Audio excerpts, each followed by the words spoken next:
morning, it's Monday the 8th of November, and today I have got the date right. Yesterday I got up at about 4 AM local time, which had a few consequences later on in the day, mainly me being absolutely shattered. Luckily there was Monster to help with that. I spent a few hours, passing time, making videos before breakfast. Now, we found that food that isn't yours tastes so much better. Now, when you're told that you can't have any of the bacon, that leads to one thing: really tasty bacon. So we spent the morning after breakfast getting briefing on what we're doing throughout the week, updating Facebook, trying to update the blogs. They are not going so well. We're having trouble logging in, so we can't actually put anything up on the official blogs, but there's stuff up on Facebook. I think we're putting stuff up on Flickr. There's obviously now stuff up on YouTube as well. About 11:30 or so, we went off for a traditional Scottish lunch. I want to go in the play space! Yes. The unbelievable joys of a spaceman with fries. And the unbelievable joys that it brings to those punch. Camera, please explain what the hell. This is Powerade mixed with lava burst. It's like the Uber Ultra energy drink. Sorry, I knew that. Oh, good God. This is never going to work. Later we went up to Brazos Bend National Park, which houses a Challenger Centre. To start with, we went in and got to see, a tiny alligator, snake, etc. Now the snake was rather weird and surprisingly rather smooth, as opposed to being slimy or horrible. Also, there were slightly more random things in that centre as well, like this.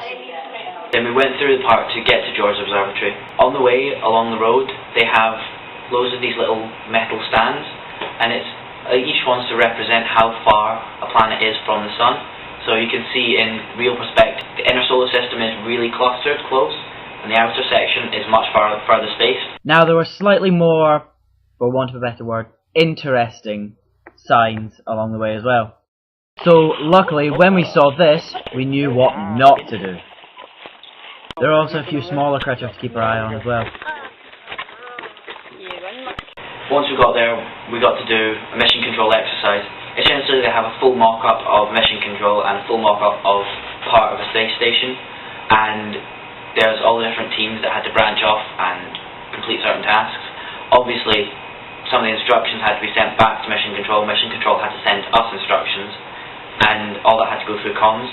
Jan did an incredibly good job of.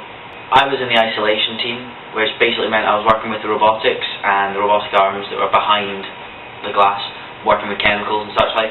Now, unfortunately, I wasn't allowed to take my camera in there because we were rather busy. So Devin, however, has a few compromising photos of me essentially falling off my seat when a giant alarm went off. So that should be funny. Excellent to be able to see sort of challenges that you have to face. And it's all the little things, the little details that you don't think about that when you're in space kind of matter. Anyways, then we had dinner in the Challenge Centre, which was steak, and more steak. Which was fine by me. Then we went on for an astronomy lecture with Barbara, and it was fascinating.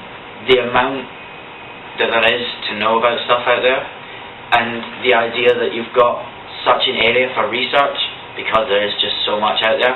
Went through the whole process of sun-like stars forming into red giants, white dwarf, black dwarf, supernova, etc.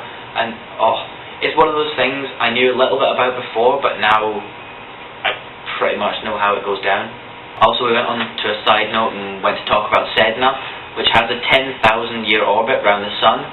However, it's not obviously classed in the same sort of solar system as we are. We still have the same consideration of the normal planets that we have, but at the moment it's at its closest. It has an elliptical path, and so naturally it travels with the solar system being here, like that.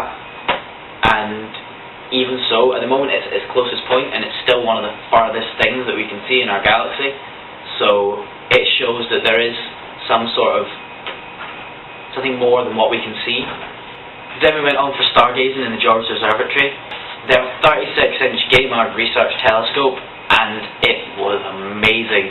They had the whole observatory spun, and then the roof spun as well, and then the telescope spun, and the floor lifted, and we got a really, really good view of Jupiter and 4 of its moons.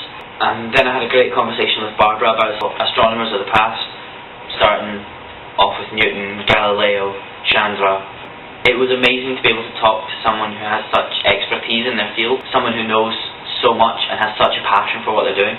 Overall, it's been an absolutely excellent day, and it's now roughly about 7 o'clock here, so I think I might go get myself some breakfast. But for today, we are actually going to Johnson Space Center, so there's a whole list of things lined up for us at the moment. I can see it being an incredibly busy day. I'm going to be shattered by tomorrow. Also, here's a picture taken from my room of the sunrise that was featured at the end of the last video.